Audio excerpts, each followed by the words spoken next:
Olá pessoal, uma boa noite a todos. Sejam bem-vindos ao canal Sistema de Ensino Monte Carlo.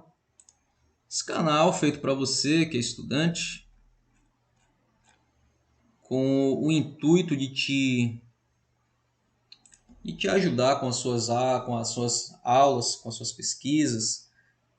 Você que é estudante, você que é universitário, pesquisador, ou até mesmo você que é um simples curioso da matéria, sejam todos muito bem-vindos. Aqui nós temos conteúdo de humanas, nós temos também matemática básica, inglês. Espera aí que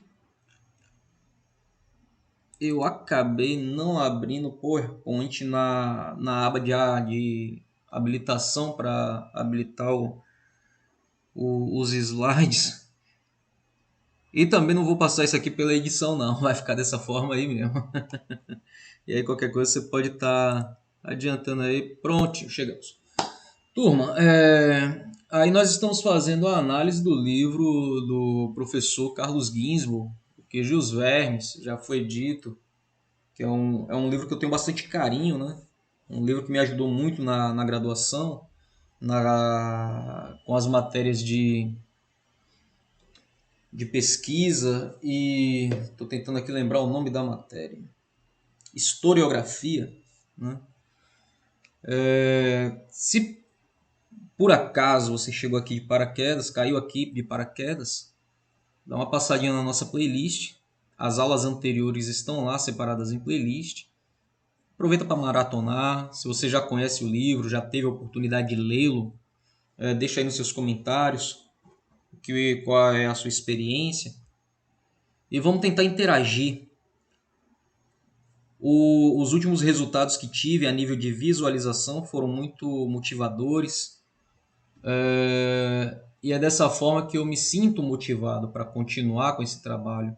Eu acredito que esse trabalho de análise ele é muito assertivo, porque tem muito pesquisador que, por um motivo ou outro, não tem acesso a certos livros, porque não é cobrado, e acaba se deparando com particularidades como essa, né? O próprio livro, O Queijo e os Vermes, ele é um livro criado pelo acaso. O professor Carlos Ginzburg ele estava pesquisando um determinado assunto e se deparou com essa documentação aqui que ele deixou em stand-by para uma oportunidade analisá-lo com mais cuidado. E foi o que aconteceu e o resultado é esse livro maravilhoso. Então, considere a possibilidade de ver as aulas anteriores e continuar conosco aí até o final dessa análise. Então, gente, no momento em que estamos, é um momento em que Menóquio ele está diante do tribunal do Santo Ofício, da Santa Inquisição, defendendo os seus argumentos, respondendo às perguntas dos juízes.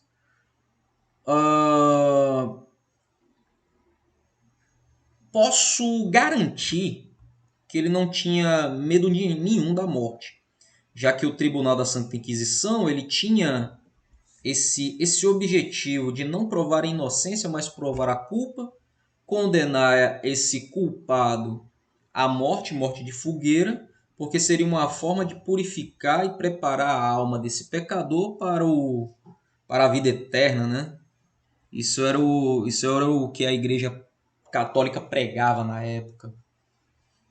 E nós já vimos as leituras que ele fazia, de que forma ele lia, quem eram os seus influenciadores e agora as suas defesas.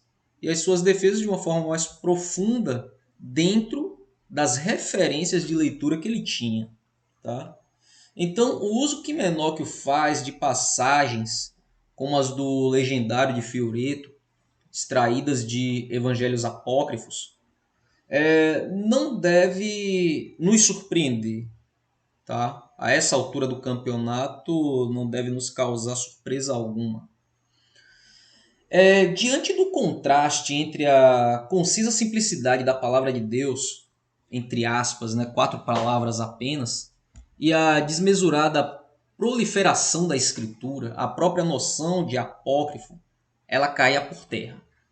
Evangelhos apócrifos e evangelhos canônicos, eles eram colocados no mesmo nível e considerados textos meramente humanos.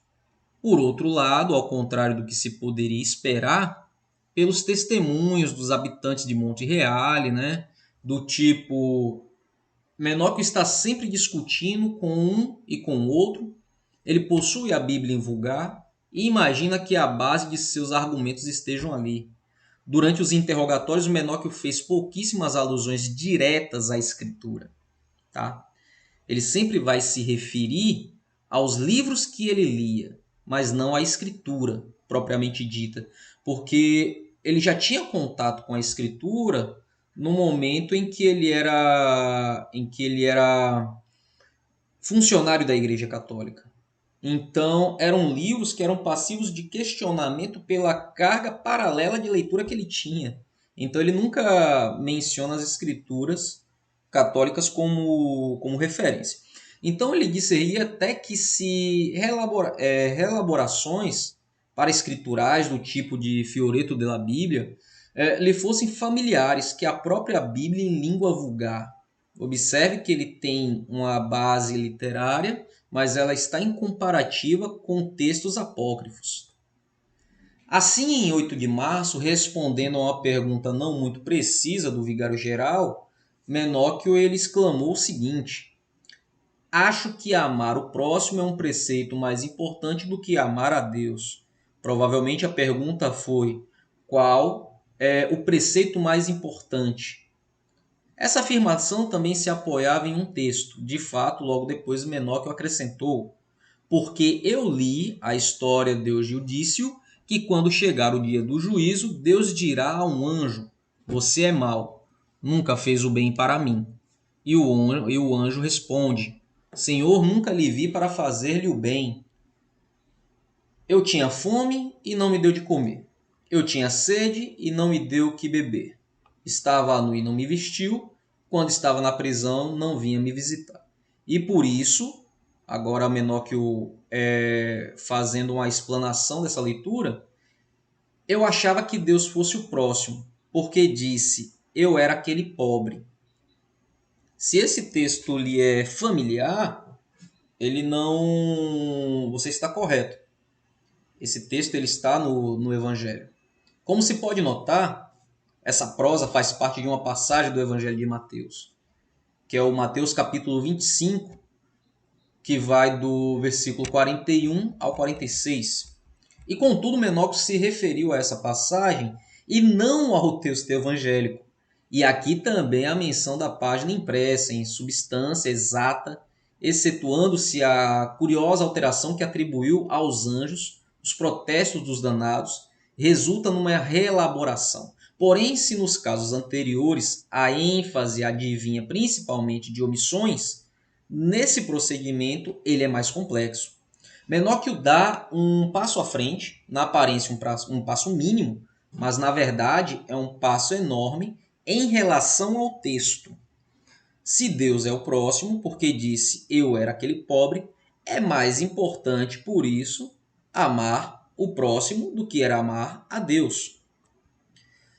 Isso era uma dedução que intensificava no sentido radical a insistência numa religiosidade prática. Aparenta-se que o que se clamava no momento era uma praticidade religiosa e não aquelas exigências que a Igreja Católica ela fazia. Então, pedia-se uma praticidade, uma efetivação, que fosse comum a quase todos os grupos heréticos italianos da época. O bispo anabatista Benedito de Assolo também ensinava a fé em um só Deus, um só Jesus Cristo, nosso Senhor e mediador, e a caridade com o próximo, porque no dia do juízo não nos perguntarão outra coisa, senão se demos de comer aos famintos, de beber aos sedentos, se vestimos os sem roupa, visitamos os enfermos, demos pouso para os que passavam, sendo esses os fundamentos da caridade. Todavia, a atitude de Menóquio em relação a esse tipo de prédica, se é que, como é provável, tenha chegado aos seus ouvidos, não era apenas uma receptiva, uma tendência claramente detectável em reduzir a religião à moralidade aflorada com frequência em seus discursos. Com uma argumentação incrível, em geral repleta de imagens concretas, exemplificações, né? Menóquio ele explica ao inquisidor que blasfemar não é um pecado, porque faz mal só a si próprio, da mesma forma que se eu tenho, isso ele dizendo, uma manta e decido desmanchá-la, faço mal só a mim e não aos outros. E acredito que quem não faz mal ao próximo não comete pecado. Somos todos filhos de Deus e, se não fizermos mal aos outros, como por exemplo, se um pai tem filhos e um deles disser, maldito seja meu pai, o pai o perdoa. Mas se ferir um irmão, o pai não pode perdoar. O pai tem que castigar o filho agressor, e assim eu disse que blasfemar não é pecado, porque não faz mal a ninguém. Portanto, quem não faz mal ao próximo não comete pecado, a relação com Deus se torna irrelevante diante da relação com o próximo, e se Deus é o próximo, então por que justamente Deus é o próximo? Observe que é uma dúvida, e é uma dúvida que ao mesmo tempo pode ser uma resposta, né?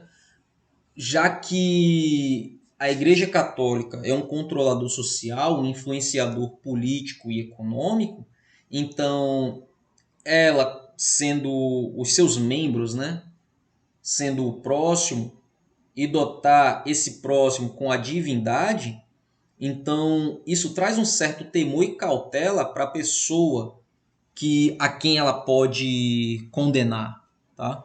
E na verdade, Menóquio não deu esse último passo, que o teria levado a afirmar um ideal de justa convivência humana, totalmente isento de conotação religiosa.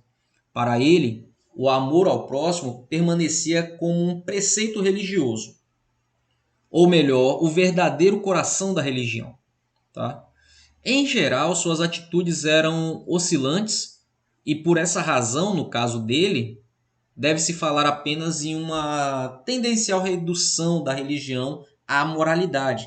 Costumava-se dizer aos seus concidadãos, segundo declarou a testemunha Bartolomeu de Andrea, eu ensino vocês a não fazer o que é mal, a não roubar o que é dos outros, e isso é o bem que se pode fazer. Entretanto, no interrogatório da tarde de 1º de maio, ao inquisidor que lhe pedira para precisar quais seriam as obras de Deus, graças às quais se vai para o paraíso, Menóquio, que na verdade só falara de boas obras, ele responde: amá-lo, adorá-lo, santificá-lo, reverenciá-lo, agradecer-lhe, e é preciso que seja caridoso, misericordioso, pacífico, amoroso, honrado, obediente aos seus superiores, que se perdoem as injúrias e se cumpram as promessas. Fazendo isso, se vai para o céu, e isso basta para chegarmos lá. E nesse caso, os deveres para com o próximo eram postos de lado com os deveres para com Deus. Observe uma nivelação, um ato paralelo, sem que fosse negada a superioridade dos primeiros em relação aos segundos. Mas a lista das más obras que veio a seguir, que seriam roubar, assassinar, cometer usura, crueldades, desonra, vitupério e homicídio, estas são 7 obras que desagradam a Deus, causam danos ao mundo e agradam ao demônio. Versava unicamente sobre as relações entre os homens, sobre a capacidade do homem de prejudicar o próximo. A religião simplificada por Menóquio, fazendo isso, se vai para o céu e isto basta para chegarmos lá, não podia ser aceita pelo inquisidor. Isso por quê? Porque ele está sob influência da Igreja Católica. Quais são os mandamentos de Deus? Acho que eu acabei de citar. Evocar o nome de Deus, santificar as festas não são preceitos de Deus, e isso eu não sei. Na verdade, era justamente a insistência exclusiva na mensagem evangélica, em sua forma mais simples e nua, que permitia deduções extremas como as formuladas por Menóquio. Esse risco ele tinha sido pressentido com especial clareza quase 50 anos antes por um texto mais significativo do evangelismo italiano, um opúsculo anônimo publicado em Veneza sob o título Alcune Ragione Deo Perdonare.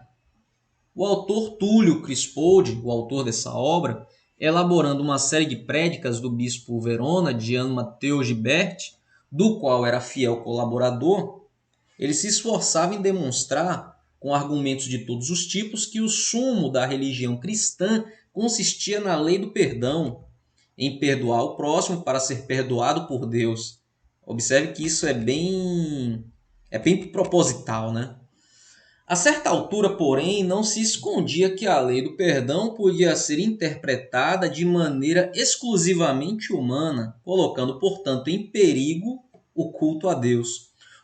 O perdoar é um remédio tão grande e poderoso que Deus, ao fazer essa lei, pôs em perigo toda a fé que a ele se deve e até mesmo parece uma lei feita pelos homens, em nome de todos os homens, através da qual se diz abertamente que Deus não considera as injúrias que lhe fazemos, ainda que sejam tantas, desde que entre nós nos amemos e perdoemos.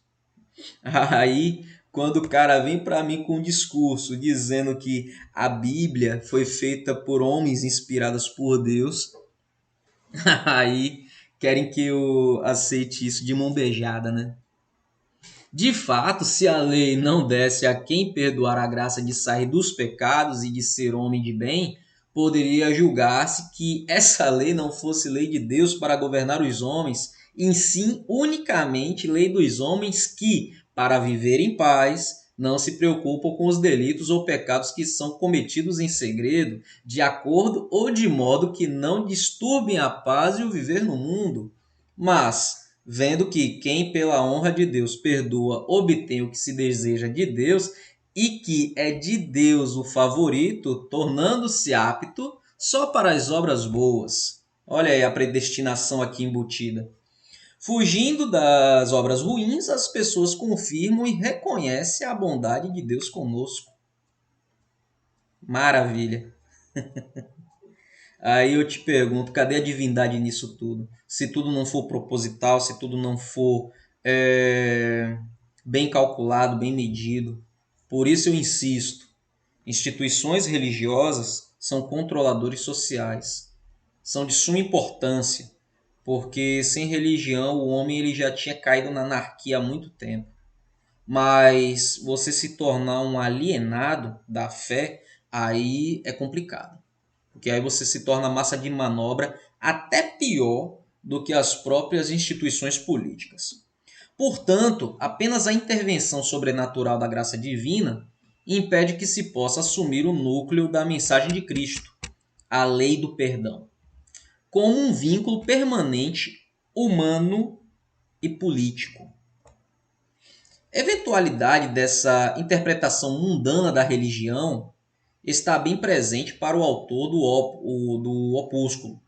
Ele conhece, e em parte é influenciado por ela, sua versão mais coerente, a de Maquiavel, e não a do Maquiavel disfarçado por uma tradição simplificadora na teorização da Religione Strumenti Regni, mas a Maquiavel dos Discorsi, que reconhece na religião, acima de tudo, um poderoso elemento de coesão política, porque é mais fácil eu controlar um cidadão colocando sobre ele a onipresença de um ser invisível que vê tudo, já que ele, como executor da lei, ele não vai conseguir estar em todos os lugares ao mesmo tempo. E embutido a isso, o medo que o ser humano tem da vida após a morte. No entanto, o objetivo polêmico da passagem que citamos parece ser outro: não tanto julgar levianamente a religião de fora, e sim corroer os fundamentos de dentro. Estamos no período da Contra-Reforma, né? Tá. O temor expresso por Crispold de que a lei do perdão possa ser entendida como uma lei feita pelos homens, em nome de todos os homens, né? Através da qual se diz abertamente que Deus não considera as injúrias que lhes fazemos, ainda que sejam tantas, desde que entre nós amemos e perdoemos. Quase que refaz as palavras de Menoque ao inquisidor esse texto. Acredito que quem não faz mal ao próximo não comete pecado, somos todos filhos de Deus, e se não nos fizermos mal uns aos outros, como por exemplo, se um pai tem muitos filhos e um deles diz: Maldito seja meu pai, o pai o perdoa, mas se fere um irmão, o pai não pode perdoar. Ele tem que fazer valer a justiça. O agressor terá de pagar por isso. Naturalmente, nada nos leva a supor que Menóquio conhecesse o Regione Deo Pordenari. Contudo, existia na Itália do século XVI, nos ambientes mais heterogêneos, uma tendência captada com o trava-língua aí, ó, perspicácia. Perspicácia. Captada com perspicácia por Crispold em reduzir a religião a uma realidade puramente humana, puramente mundana, a um vínculo moral ou político. Lembrando que a Igreja Católica é um controlador social, é um influenciador político, é um influenciador econômico, é um grande latifundiário, tá? Reis foram constituídos pela bênção da Igreja Católica, um representante divino na Terra. Então, juntar política e religião, e atrelado a isso a economia e o controle social, era bem próprio e proposital da Idade Média. Essa tendência era expressa por diferentes linguagens, partindo do pressuposto diverso. E, apesar disso, nesse caso talvez seja possível perceber uma convergência parcial entre os círculos mais avançados da alta cultura e os grupos populares de tendência radical. Nessa altura, se retornarmos aos grosseiros versos da história de Eugídio, citados por Menóquio para justificar sua própria afirmação, acho que amar o próximo é um preceito mais importante do que amar a Deus, fica claro mais uma vez a rede interpretativa que era de longe mais importante do que a fonte, porque a fonte deu a possibilidade dele interpretar o contexto e o seu meio. Mesmo se a interpretação de Menóquio partia do texto, suas raízes eram profundas, porque ele sentia na pele a corrupção, ele sentia na pele que ele estava sustentando um sistema, que a duras penas ele sustentava sua família e que agora ele estava diante de um tribunal tão corrupto quanto a sua sociedade, já que ele conheceu o sistema por dentro. Turma, essa foi nossa videoaula de hoje, foi um tanto longa, 23 minutos, tá? Mas espero que tenha sido rica e instrutiva para todos vocês. Nós vamos continuar com essa análise. Na próxima videoaula já vamos aí para o capítulo 20. Salvo engano, são 65 capítulos, salvo engano. Então temos ainda muita coisa para ver, tá bom? E lembrando que é apenas o primeiro inquérito, é o primeiro julgamento, sendo que Menóquio ele participa de 2, tá? Fiquem todos bem, até uma próxima. E não se esqueça de se inscrever no nosso canal, tá?